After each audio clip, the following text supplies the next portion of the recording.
Now we're going to ply the core spun fibers that you just spun. And I just use a thread so that it doesn't take away from the art part of the yarn that you have. So you take a piece, and I'm just going to tie it on to where my other fiber's at. You can just tie it to your leader if you're starting fresh. So you're going to spin the opposite direction, and you're going to pull your core spun taut, and then you're going to run your finger along the bottom part of your fiber of the core and let it wrap around the core.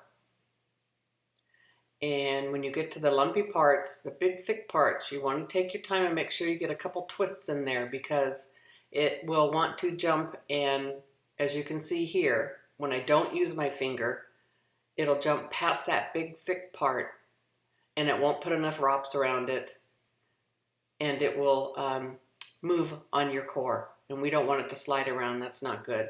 Then you end up getting pills and things like that if your fiber slides too much.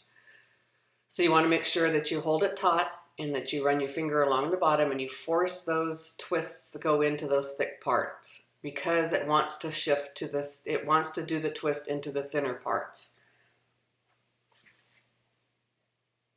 So go along and force it into the thicker parts, as you can see. You can go slow, that's not a problem. It'll go a little bit faster when you get to the thicker parts. As you can see, it doesn't slide. In your thin parts, you'll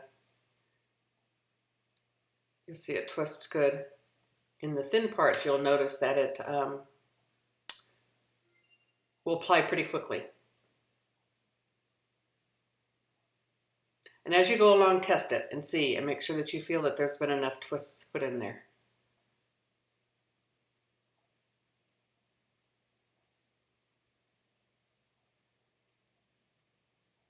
And if you feel that your ply is going too quickly through your fingers, then you can also wrap it around like you did with the core. So it gives it a little bit of a tension. And this is plied pretty slowly, so you can take your time on this.